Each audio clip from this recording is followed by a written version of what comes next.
Good morning. আজকে তো অক্ষয় তৃতীয়া, তো সবাইকে জানাই অক্ষয় তৃতীয়ার প্রীতি ও শুভেচ্ছা।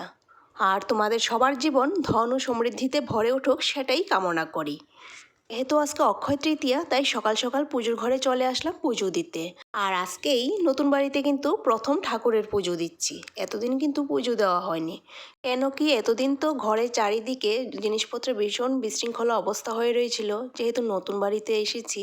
আর নতুন বাড়িতে এসে তো কয়েকদিন তো লাগেই সময় এই জিনিসপত্র একটু ঠিকঠাক করে জায়গায় জায়গায় গুছিয়ে রাখা। তো সেগুলি গুছাতে কিছুটা সময় গেছে। আর ভেবেছি যে একটা ভালো শুভ দিনেই ঠাকুরের আসন বসাবো। তো আজকে যেহেতু অক্ষয় তৃতীয়া, আর অক্ষয় তৃতীয়ার মতো শুভ দিনের বিকল্প তো আর হয় না, তাই না? তো ভাবলাম মোটামুটি যেহেতু গোছানো হয়ে গেছে জিনিসপত্র, তো ভাবলাম আজকেই ঠাকুরের আসনটা বসিয়ে দিই। আর রাধা গোবিন্দকে আসনে বসানোর আগে আজকে একটু পঞ্চামৃত দিয়ে অভিষেক করিয়ে নিচ্ছি, যেহেতু অক্ষয় তৃতীয়া। আর নতুন আসনে বসাবো আজকে ঠাকুরকে, নতুন ঠাকুর ঘরে। আর হ্যাঁ, এই নতুন বাড়িতে কিন্তু আমার ঠাকুরের জন্য আলাদা ঘর হয়েছে। এতদিন তো শোবার ঘরেই ঠাকুরকে রেখেছিলাম। আর এখন কিন্তু যেই বাড়িতে এসেছি সেখানে কিন্তু ছোট্ট একটা ঠাকুর ঘর হয়েছে, ঠাকুরকে আলাদা করে রাখতে পেরেছি, সেটাই ভালো লাগছে।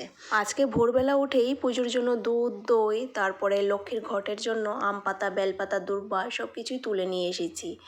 আজকে যেহেতু অক্ষয় তৃতীয়া, আর অক্ষয় তৃতীয়ার দিনে তো লক্ষ্মী নারায়ণ বা লক্ষ্মী গণেশের পুজো করে থাকে। তো আমার ঘরে যেহেতু রাধা মাধব আছে, আর মাধব তো নারায়ণেরই রূপ, আর লক্ষ্মী তো আছেই।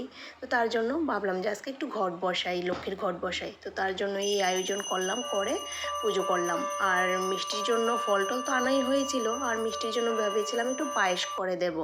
বড়মশাইকে বলেছিলাম স্নান করে একটু পায়েসটা বানিয়ে দিতে। তো পায়েস বানাতে গিয়ে দেখে কি ইন্ডাকশনটা খারাপ হয়ে আছে, তো পায়েস তো আর হলো না। তারপর দৌড়ে গিয়ে দোকান থেকে একটু মিষ্টি নিয়ে আসলো। তারপরেই ফল মিষ্টি দিয়ে পুজোটা সারলাম। মানে ছোটো মোটোভাবে পুজো করে নিলাম অক্ষয় তৃতীয়ার পুজো। আর ঠাকুর ঘরে, নতুন ঠাকুর ঘরে ঠাকুরকেও বিরাজমান করলাম। তো আজকে থেকে কিন্তু এই নতুন ঠাকুর ঘরেই নিত্য পুজো হবে। আজকের এই ভিডিওতে তো তোমাদের সাথে আমার এই ছোট্ট ঠাকুর ঘরটা শেয়ার করতে পারলাম না, তবে অন্য কোনো দিন অন্য কোনো ভিডিওতে তোমাদের সাথে নিশ্চয়ই শেয়ার করব। তাহলে আজকের ভিডিওটা এই পর্যন্তই। তোমরা সুস্থ থেকো, ভালো থেকো, তোমাদের সাথে গল্প আরও অনেক হতে থাকবে। বাই।